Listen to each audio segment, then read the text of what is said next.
everyone, and welcome to Royals at the Ranch for Thursday, July 6, 2023.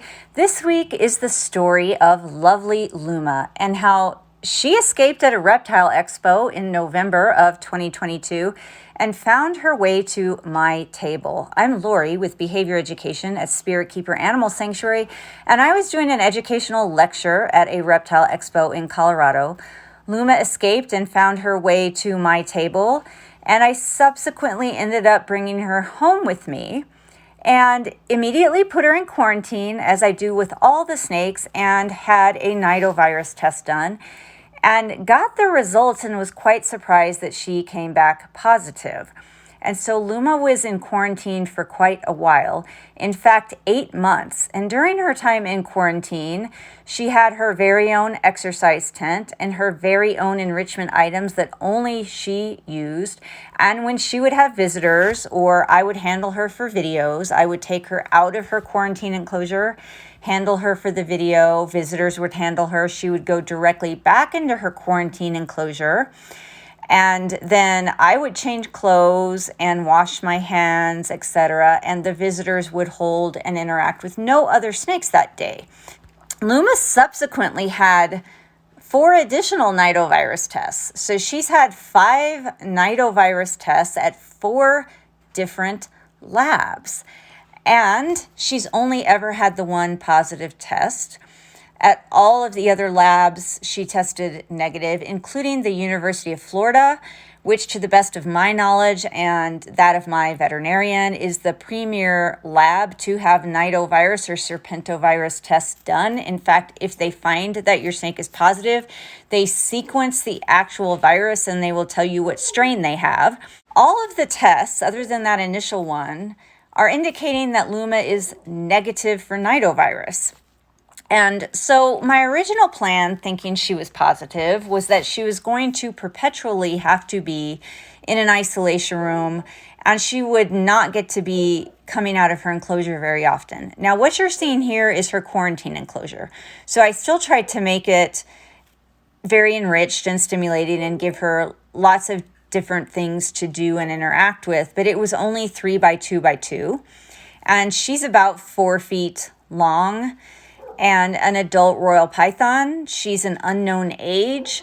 I was told that she is a pinstripe pastel, which is called a lemon blast, but her previous owners were unsure of her age and she'd had other owners. So, she's got kind of an unknown history. So she was in this quarantine enclosure for 8 months, way too small for her, but at least she had stimulation, and I let her out whenever she wanted to come out into that exercise tent that became solely hers. She wanted out a lot and she came out often, and I really think that she just wanted to be loose in the room. So unfortunate for her, if she was positive for Nidovirus, she was going to have to be restricted to an enclosure, an exercise tent, and isolation. And she is an extremely outgoing royal python. She is very bold and inquisitive and curious and outgoing for a python regis. And so for her to be the one that is carrying Nidovirus, although she has never, ever been sick or been symptomatic at all, is just unfortunate because she's extremely outgoing. And so I was able to get a grant to arrange to get her a 6 by 2 by 2 enclosure that would go into an isolation room, so that at least if she couldn't come out of her enclosure, she would have ample space inside of her enclosure in which to move around and do things. And so this is what that enclosure looks like. And this is her in it the first time. It's a 6 by 2 by 2 black box cages enclosure, and it has a Jungle Dawn LED light bar, an Arcadia UVB light bar, and a socket for a halogen bulb. It has all of the things from her quarantine enclosure in it, plus more. It's got 2 sky hides in it, and it just has additional things for her, including a bigger basking area, which she seems to absolutely love. And it has a shelf, as you can see there. And so I add enrichment items to this constantly.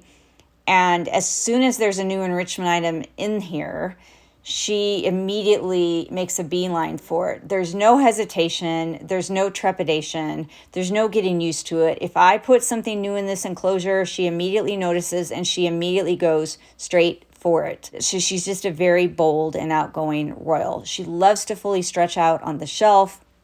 She's been basking every day since she moved into this enclosure. Now you might notice it's not in an isolation room. And that's because my vet and I have discussed this. And at this point, after all of these Nidovirus tests, and especially with this most recent test at the University of Florida being negative, she is likely actually negative for Nidovirus and not a carrier. And the original test was a rare false positive. We will likely continue to test her yearly and make sure that that's the case, but she's had 5 tests and 4 of them have been negative, and the most recent negative was with the University of Florida. They are the go-to place for Nidovirus testing. In fact, Colorado State University, when I've taken snakes up there, sends off their Nidovirus test to the University of Florida. So this is Luma in her 6x2x2 enclosure, and she's just enjoying it. She wakes up every night after dark and she moves around the enclosure. She uses everything in it. She puts herself to bed by morning, or by the time I go to bed at 5 or 6 a.m. But then as soon as the basking lamp comes on and these other lights come on, she comes out of her hide within a minute of all of these lights coming on, and she begins basking. And sometimes she only basks for a few minutes, maybe 30 minutes. A couple of days, she's actually basked for 5 hours. Now, this is actually the night that I am doing this narration. I put a bookend in the enclosure on her shelf just to see what she would do. And before I could get the camera and start filming, she had come out of the cardboard box that she was investigating and went straight over to this bookend, which she's never seen before, and she immediately started interacting with it and climbing on it. And she is just such a bold snake for this species. Python regis are normally not this bold and interactive and curious about novelty, but she certainly is. And so I'm very happy that she has this great, beautiful enclosure. I'm very happy that she likely does not have Nidovirus, and hopefully she can be in lots more videos with me in the future. But I just wanted to tell her story and show you her in her new enclosure, which is now not going in an isolation room, but going to be in one of the main workspaces that I use in my home.